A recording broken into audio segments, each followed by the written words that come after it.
Hello, everyone. I'm Eszter Vajda, and welcome to Politics is Sexy. I'm joined by Tom Farmer, former executive producer with CNN. Ed Rombach is a currency advisor, and Rich Rubino, a columnist and an author. Gentlemen, good Thursday evening. Good evening, Eszter. Good evening, boys. Okay, late-minute news that the Senate passes a $1.3 trillion budget heading to the president. No surprise there, but we'll talk a little bit about it later. And also a report this week comes out from the committee, the Intelligence Committee, about Benghazi. But first, some late-breaking news this evening that about 17 subpoenas are set to go out for Christie's groups. Some people associated with Christie, but not Christie himself. Let's go around the circle and your takeaways from how things have been developing since we found this out, Tom Farmer. Well, nobody knows. It's 17 subpoenas to people and 3 to institutions, none of them identified as yet until tomorrow at the earliest. But the one everybody wants to hear from is this Bridgegate Kelly person who's been dead quiet for the last week or so. I want to know what she's got to say. Mm-hmm. That will be must-see TV. This is going to be the gift that keeps on giving. It's going to go on for a while. And even if Christie is not directly culpable, even if he was absolutely telling the truth last week in his press conference, he's going to learn that it's always the aftermath of an incident that matters, not the incident itself.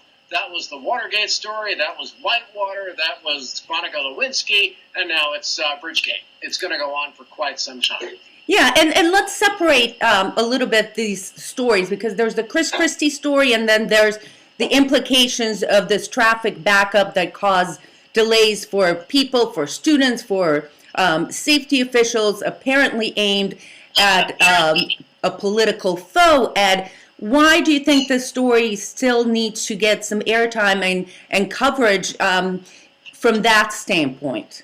Why should the rest of the country care? Well, I'll tell you why. Because there's a German term called Schadenfreude, which is basically deriving pleasure from somebody else's misfortune, and you don't have to be German to indulge in Schadenfreude. In fact, Americans have a very voracious appetite for it. All you got to do is get stuck in a traffic jam, speaking of traffic jams, when there's been a horrific accident, and see people rubbernecking to look at the, mangled bodies and twisted metal, and, saying, thank God that didn't happen to me and my loved ones. So they're looking at this and rubbing their hands over Christie, and it's an insatiable appetite. And so this story has quite some legs, especially because there are elections coming up. Yeah, and so there's that aspect, the traffic, and Rich Rubino, there's the political aspect, because Christie may be running for president, so the rest of the country is watching. Could something like this hurt him politically? Yeah, absolutely. I actually think that one advantage that I guess he does have, it's positive anyway, that his Gallup approval rating is only basically decreased 5 or 6 points, which is still certainly manageable. He's just under 60% in New Jersey, which shows this hasn't really hindered him that much. But what it does show, first of all, is I think it really exhibits the rift between conservatives and Christie, in that the conservatives did not necessarily go full throttle out there to support Christie. There's been a lot of animus going back to the last election, first at the convention, when they say that he gave the keynote address and it took him about 22 minutes to mention Mitt Romney, right. And also the week before the election during Hurricane Sandy, when Christie really, according to the conservative narrative anyways, really went out of his way to embrace Barack Obama. Some people on the right blame him for that election. As a matter of fact, that's why I think you see a lot when you listen to conservatives. Lots of times they'll talk about the coverage and how they think the coverage is biased in terms of there being so much coverage of this versus Benghazi. But you're not hearing a lot of conservatives are saying, Christie is a good man. Chris Christie is honest in this, because they really have other candidates, and I think Chris Christie is not their number one candidate right now. Yeah. And there still is some enmity there. Tom, weigh in on this coverage issue of Benghazi and Christie. That's ridiculous. It's absurd. The Benghazi story was the lead on all three networks last night when the Senate Intelligence Committee came out. It's been covered strong and hard now for many months. And the charge is usually leveled by people who aren't watching the coverage itself but are convinced it must be bad even so. Right. Like folks who condemn, The Last Temptation of Christ before it comes out. I haven't seen it, but God told me it's terrible. That's kind of where people land on stories like this. The Benghazi coverage has been ardent, and I thought pretty damning from the so-called liberal media. And you look at the coverage that Chris Christie has had. Who's beaten up on Chris Christie harder than anybody else the last week? The Drudge Report, big right-wing mouthpiece. And it's not because they think that Chris Christie has done terrible things. It's because they want to kneecap him and get a moderate off the field and clear the way for Rand Paul or someone like him. So, you're exposing great divisions within the Republican Party as we see how people react to this. Very interesting. Let's go around and convince me, and I want to know whether you think Chris Christie will survive any of this. Rich Rubino, you've got 45 seconds. Will he weather this or not? Yes, he will weather it. I'm assuming that they don't find a smoking gun where Chris Christie directly ordered this, and I don't think that that's ever going to come to fruition. I think that it's going to be the vicissitudes of politics, and I think that Chris Christie will absolutely survive this. This will not be kind of his Gary Hart moment. By the way, he still has. Remember, this election is still the primaries are still a couple years away, so he definitely has time to weather this storm. No pun intended. I don't think that this will be his death knell, but I think you need to watch the real enmity for conservatives against him, though. I think that's really the story here. Okay, Ed Rombach. Well, New Jersey and Chris Christie weathered Hurricane Sandy, and many people at the time bought into the narrative that they both, the state and the governor, came out stronger than the storm, which was basically the title of the ad series that was created by the state, paid for with federal funds, and much criticized now, earlier actually by Rand Paul, and now is under a federal investigation. Problem is that the storm clouds, that was before the storm that broke over the George Washington Bridge in September, when members of Christie's inner circle decided to take hundreds of thousands of commuters hostage in political retribution disguised as a traffic study. Allegedly to see what would happen if 2 out of 3 lanes on the George Washington Bridge were shut down. So, result of the study, well, if you intentionally block traffic on one of the most heavily traveled bridges in the world, you're going to create a monster traffic jam and indiscriminately piss off a lot of people. So will he weather it or not? Yes. Back. So is that yes or no? No, he's not going to weather it. Okay, Tom Farmer. Yeah. All right. Listen, do you guys remember the old Planet of the Apes movie with Charlton Heston? Mm-hmm. The first. I don't know if they ever ran that in Hungary, Esther, but this is a big movie a long time ago. So Charlton Heston's character crash lands on this alien planet. He goes, all these terrible things happen to him. He gets strung up by the apes. There are big fights. He finally escapes. And he gets through all these tribulations, and you think, great, life is going to be fine. I'll probably find a way to get back to Earth. And then the last shot of the movie is, it's the Statue of Liberty. You are on Earth. It's all a big trick. And that's what's going to happen to Chris Christie. He's going to go through all these tribulations and whether these hearings, and people are going to get subpoenaed, and someone's going to go to jail. He's going to get through all that. And then the conservative wing of his own party is going to string him up, just like Charlton Heston. And he's not going to be the nominee, and he's not going to get ahead politically. And this is just going to be part of the stuff they throw at him in 2016. Charlton Heston. All right. Who's a better-looking guy. Tom Farmer, I tend to agree with you on this one. And in fact, Ed, you mentioned about that tourism video that apparently the state received some federal money, and Chris Christie's administration chose one company as opposed to another because they were going to feature him and his family. And I think as we move along, things are going to keep coming out. Is this the nature of business, you guys? I mean, you get one problem or one scandal, and then it just continues to snowball, and you find other things. What are your thoughts? It's the domino theory is going to be tested. It's going to be one scandal after another with exposés and information dribbling out. They're going to be very careful about how they release it. They're going to release it at the worst possible time. I can say that much. And all of these things that come out. And, if timing is everything, Rand Paul had it really good back in the summer when he publicly criticized in a Senate committee hearing the $25 million spent on this federal money. And he never mentioned Christie's name.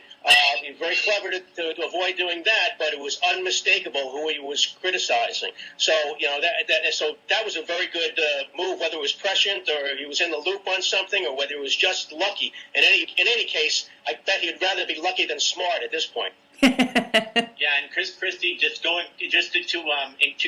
to continue the Charlton Heston analogy, I guess Chris Christie isn't Moses; he doesn't walk on water. We're definitely learning that right now. I bet he floats on it, though. What's that? I bet he floats on it. Yes. That reminds me of William Howard Taft. He was when he was in Beverly Harbor one time. One of his neighbors said, "Why don't we go swimming?" And someone else said, when William Howard Taft was 335 pounds. One of his friends said, "No, I think the president's using the ocean right now." You guys, what would you compare this to? How significant is what's happening to Chris Christie? Is it like a Monica gate? Is it like an Iran-Contra gate? No, I don't think so. But what would you compare it to? I'll tell you what I think it's like. Remember, the Monica Gate thing was at the apex of Clinton's power. The Benghazi thing is happening to Hillary when she's been in power for 20-something years, and she knows how to deal with these things. This is more like the Checkers thing, which happened to Dick Nixon in 1952. He was a short-term congressman from California. Nobody really knew who he was. He got on the ticket with Ike. The Checkers speech, related to whether his wife had accepted a coat. A nice coat from some backer, and Nixon went on television and gave this, pathetic plea for understanding, and the Checkers, no matter what they say, the Checkers is a great dog, and the kids are going to keep it, and everyone thought, what the hell? It's early yet. And that's kind of where Chris Christie stands. You can screw this up completely, and if he's lying in the past 10 days, he's a dead guy, as we've said. But it's early enough now that this is kind of his Checkers speech. He can get through this. Back to Charlton Heston, what's going to happen is he's going to get butchered in the later innings, by completely different forces. Yeah. And he'll say, "For my cold, dead hands." All right, let's move on, you guys. Which, of course, in Charlton Heston's case, is easily arranged. But anyway. Let's move on to the Benghazi, and a intelligence committee came out with its recommendations and findings. Let's start out with your biggest takeaway from this. This has to do with of course, September 11th, 2012 death of 4 Americans in Benghazi. What's your biggest takeaway, Ed Rombach? Well, this is, as we've discussed before, this is a story that's not going to go away. I mean, stories that aren't, this election cycle is going to be punctuated by stories that aren't going away. Benghazi Gate, Obamacare, Bridgegate, all of these items, and they all are very target-rich areas for investigative journalism and for people who've got a political axe to grind. So Benghazi Gate, I think, the real drama to watch here is going to be Hillary Clinton versus Rand Paul. All right, and back when she was leaving the State Department in her exit interview before her Senate subcommittee hearing, Rand Paul said, "I would have fired you." He basically, if someone who was as negligent and failed to provide that security, if I had been president, hint, I would have fired you. I would have relieved you of your office. And so that's a prelude, a preview of coming attractions. And that clip, that videotape is going to be played over and over again. Is going to be the subject of a lot of political ads by the Paul campaign. Rich, you, from the report and recommendations today or this week, what were your takeaways? Of course, the State Department was heavily criticized for this. Some recommendations came out to increase safety in embassies around the world. From your standpoint, what did you take away from this? Yeah, it's certainly damaging to the Obama administration. It's certainly damaging to the State Department, although I will say that Hillary Clinton's name specifically was only mentioned in there once. I've actually heard some people who are on Fox News, though, saying that this was actually tough on this is a tough report, certainly on the Obama administration. But in terms of looking at 2016 for Hillary Clinton, her husband, certainly there was kind of this steady stream of scandals, whether it was Whitewater, Travelgate, Haircut Gate. But what you never saw too much of was Democrats was Democrats excoriating Clinton. And the question in terms of Hillary Clinton is, will there be any Democrats who will come out and say, this is unconscionable, this type of a thing? And I don't think you're going to see that right now. I do think that she certainly has dropped in popularity. I mean, you remember a few years ago, she was at where her husband was, at right around 70%. But no, I don't think that this is going to be. I don't think this is going to be a major problem for her necessarily in 2016. The main part being because the people who are most offended by this aren't going to vote for her anyways, and that certainly in the primaries, the opposition to Hillary Clinton isn't necessarily going to be because of Benghazi. It's going to be because the liberal bloodline of the Democratic Party thinks she's too conservative, too Wall Street oriented. That's going to be a big problem getting the nomination. Then if she does get the nomination, then I think that people who don't like her anyways are certainly not going to vote for her, and people who do like her are going to overlook it. So I don't think this is going to be the major issue. And in fact, Dianne Feinstein came out today and said it nowhere in that report was Hillary Clinton specifically mentioned, specifically blamed for what happened. Tom, how does this compare the severity of the Benghazi Gate, however you want to call it, and the Christie Gate? How do they compare in severity? And you mentioned that Hillary Clinton has 20 years to deal with something like this. How should she deal with this? Listen, the Clintons have damage control in their bloodstreams. They have been doing this since Bill was governor of Arkansas in the 1970s. This is all they do. This is the family business. Is going out and getting people to disagree with them. You probably saw the story this week that Hillary keeps a spreadsheet of friends and enemies and gives them numerical grades from the BFF to kill you now, and people like John Kerry and Ted Kennedy are on the latter list. So they have muscles ready to flex to cope with this kind of thing in a way that Chris Christie does not. I think. Christie is a big media darling, and he's gotten used to comfy treatment from the big media machines, and we'll see. The danger for Hillary's enemies here is leveraging the report from the Intelligence Committee, which is pretty critical, and overreaching and taking it too far. There's no evidence of a cover-up. There's no evidence of malfeasance. There's evidence of incompetence. There's evidence of bad decisions, but there is no sort of grassy knoll, smoking gun, three tramps kind of story here. And if her enemies continue to insinuate that there is, it's going to backfire on. I do think there's a little blood in the water, though, for her.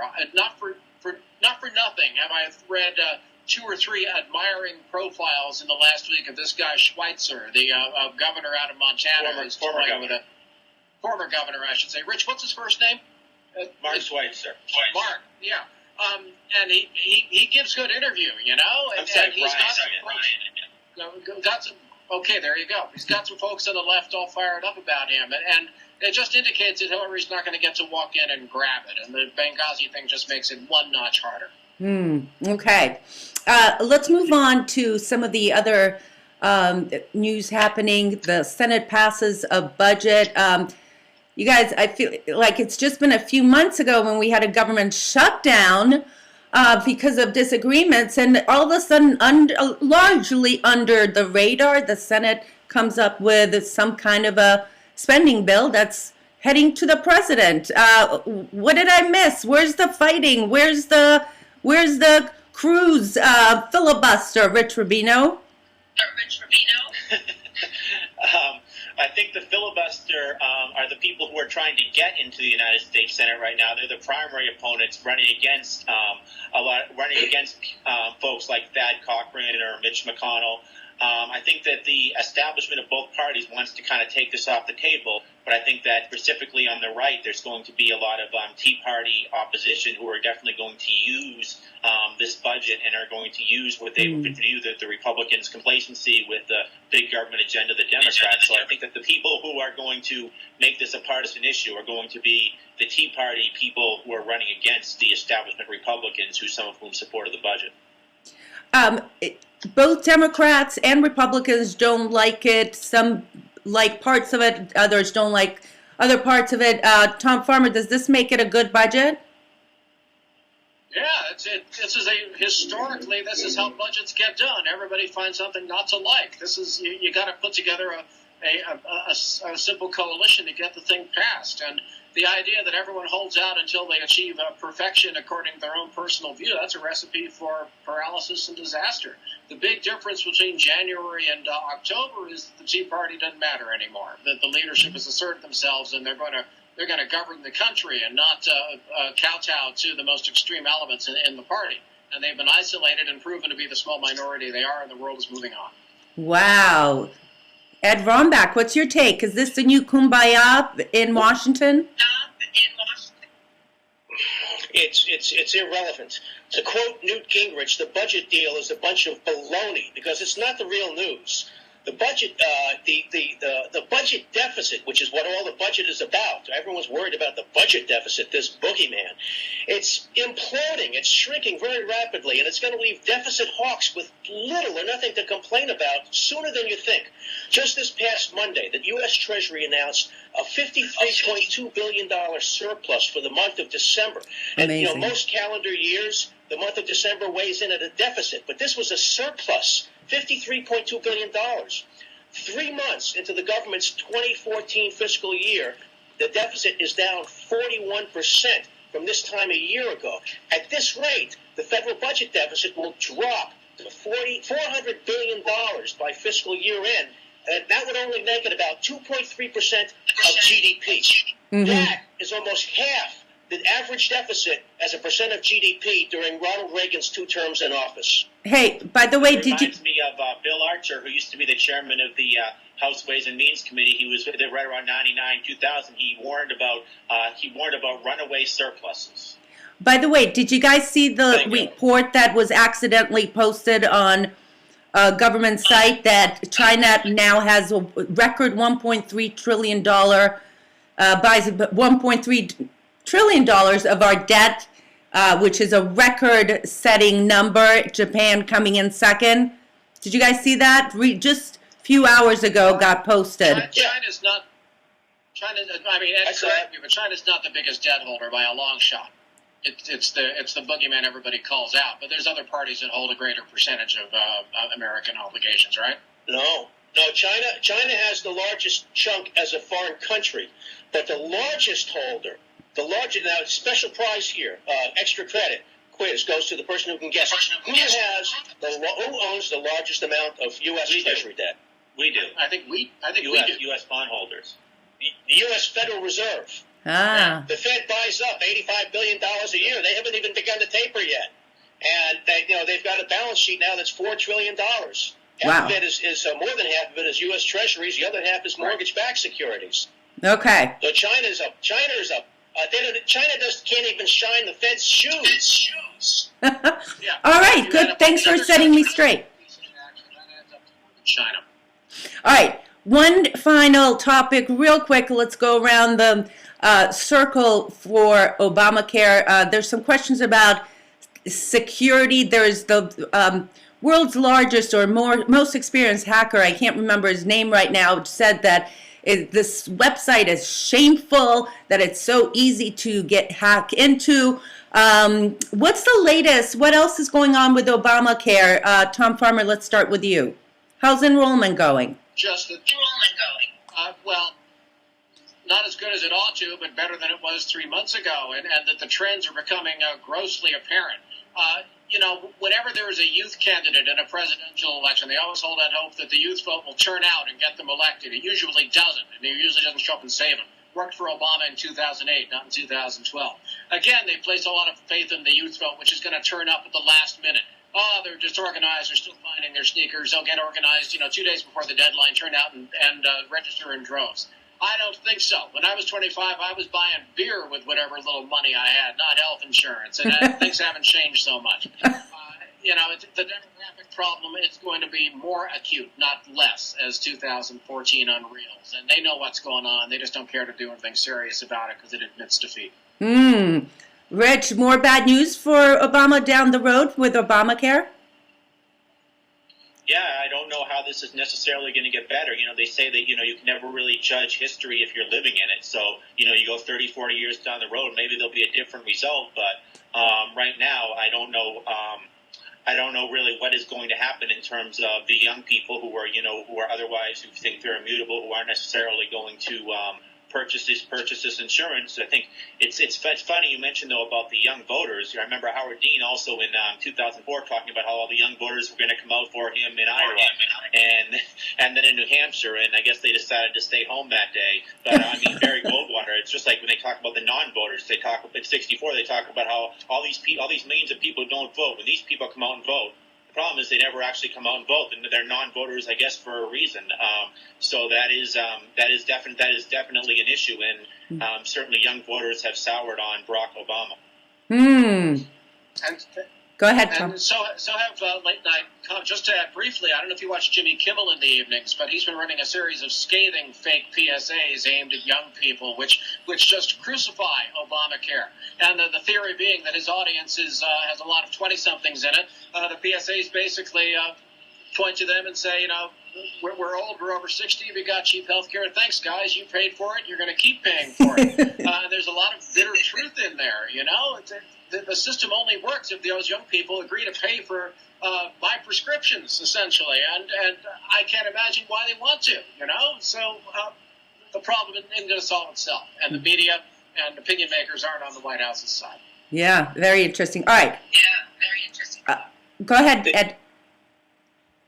The big problem was in the numbers. Statistically, this week, the White House released data that the number of young, healthy people that are signing up weighs in at 24% of all enrollees. All right, and that, at first that sounds good, but their target at this stage of the game was to be at least 1/3. So maybe they can pry it up, if they do a strong enough ad campaign and really exhort them to sign up and start pulling on the oars. But 24% is a bad risk pool, which spells disaster in the long run if they can't boost those numbers. All right. Time for a final segment. And what am I missing? What should we be talking about that we're not? Ed Rombach, why don't you go first? Let's make it real short. Okay, well, while you and I were distracted by the New Jersey Bridgegate scandal, the bipartisan members of the Senate Congressional Committee introduced fast tracking of the Trans-Pacific Partnership, or TPP. This deal proposes legislation that gives President Obama authority to move forward with alleged corporate free trade agenda that is supposed to create jobs. Critics, however, say otherwise. They say that it'll erode internet freedoms and increase prices for medicines. Try and dovetail that with Obamacare. Secret TPP negotiations among banks, big oil, big pharmaceutical companies, and telecom giants have come to light recently based on WikiLeaks and Huffington Post publications. And negotiators of the deal, corporate lawyers, have maneuvered Congress into an up or down vote without having a chance to review the content of the international trade agreement. Where have we heard that before? Obamacare, maybe? Okay. For this to find out what's in it. So and we're going to economic sanctions. If you like the World Trade Agreement and the North American Free Trade Agreement, you'll love the Trans-Pacific Partnership. Okay, I promise we'll talk about this next week because I've been interested about this too. Rich Rubino. Yeah, we talked earlier about Brian Schweitzer, the former governor of Montana, who seems to be actively pursuing a presidential campaign in 2016. Hillary Clinton, she's seen as immutable right now in terms of there's nobody that really can challenge her.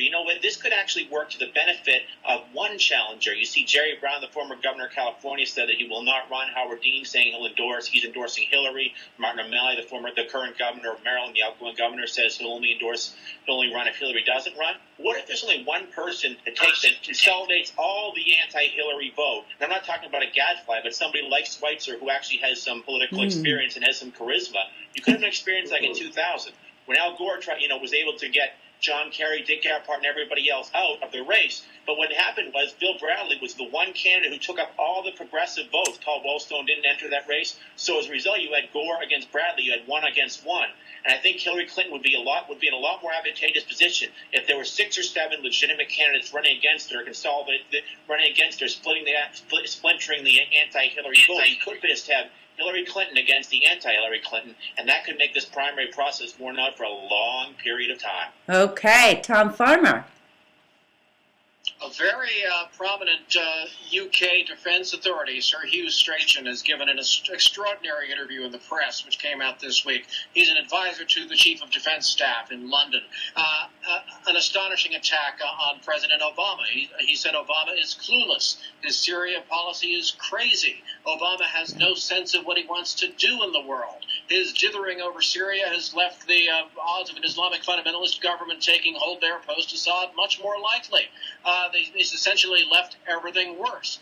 This is the kind of broadside a close ally typically doesn't launch unless one thing is true. He doesn't care what happens to the guy he's talking about. And that's what has happened to Obama on the world stage. They are closest allies no longer think twice about ridiculing him in front of a global audience. So that is something to worry about, as this presidency still has 3 years to go. Okay, very interesting. Rich, Ed, Tom Farmer, thank you, gentlemen. And if you're watching us on live stream, thanks for watching. We'll be back here every Thursday at 7 o'clock.